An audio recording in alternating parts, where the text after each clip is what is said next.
All right, let's get to it. Who's scared of who when it comes down to this fight? Terrence Crawford scared of Errol Spence, or Errol Spence scared of Terrence Crawford? Me, honestly, I don't believe nobody's scared of nobody. I said that once, I've said it twice, I said it 1,000 more times. Both of them in this gym, training hard as hell. Both of them ready for each other. Both of them looking to knock somebody the fuck out, and both of them ready to get right to the business and get right to the shits.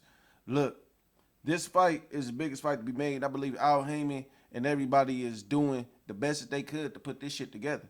Now, when you hear outside noise coming from people like Golden Boy, Bob Arum, it's coming from people like Oscar De La Hoya, you gotta understand something, man. They got some shit out for Errol Spence and Al Haymon, because you hearing stories that, yo, they the ones don't want the fight, but then they started getting personal attacks or just attacks on the PBC in general, talking about, yo, y'all don't know how to make fights together. Yo, y'all hiding this fighter from that fighter. Yo, y'all don't want Tank to fuck with Ryan Garcia, and Ryan Garcia could fuck Tank up. Y'all trying to stop that fight, but no, that ain't the case. Y'all be the main ones trying to stop fucking fights.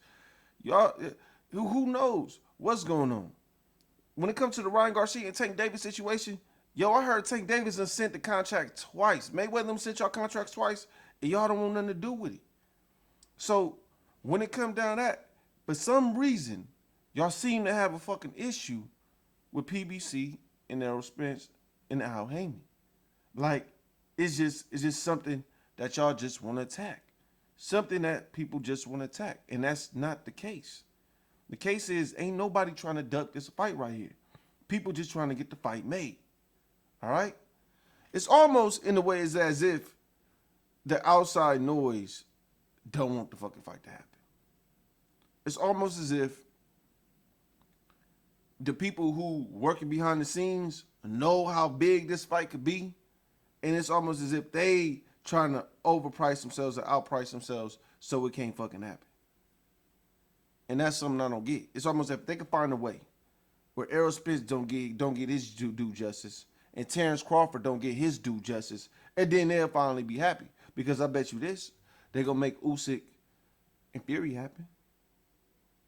You see, Haney and Kambosos is happening for the second time. And I got another video coming. Kambosos talk about he going to retire if he loses his fight to Devin Haney again for the second time. Say he just going to call it up, going to retire. But the person who I want to talk about, and I really want to get into, is one of my fighters, been one of my favorite fighters. I don't care what the fuck people say about him. Say he a dirty motherfucker. Say he do a lot of dirty shit. He does. He do a lot of dirty shit. Is B-Hop, Benard Hopkins. Benard Hopkins, what the fuck, man? Benard Hopkins, ever since you been on that Golden Boy team, I know you promoting Golden Boy, and that's your guy, and you working on the squad. You got something always negative to say about Errol Spence. Got something negative to say about the PBC, and like you just trying to do them a favor. Come on now. You know better than that. You got to do better than that. This is what Benard Hopkins had to say. All these guys are under advisors. Consultants, Hopkins said, they're not even calling themselves managers, but they are doing all this stuff from their house, the attic of the basement of the office, or whatever they call their office. It's time to bring these people to the table. I am not afraid of any of them. I spoke when I was active, and I am going to speak now. I want to start from the top, who they are represented by. Let's start with Al Haymon. There you go, talk about the PBC. First, I'll say names. We have to start always. And then, okay, wait. Some call him a ghost that lives amongst us, but I know who we are dealing with. And I know basically their strategy is the same behavior in the music business. Nothing has changed for years, except birthdays and times. Hopkins then took a jab at the fighters and does not give them a pass either. It's not to say you can't become a profitable with that resume PBC Hopkins continue. So the fighter is going to have to business to be great, but first to be a champion. Now, if they came in for anything else, then they should listen to those who's going to continue to do what they do way after they retire. Look at history. Look at the fighters they had before they came into the picture, whether it was going through amateurs or through the Olympics. I'm not saying the man doesn't have the skill and experience. It's their career. It's a fighter's career to be able to decide for themselves.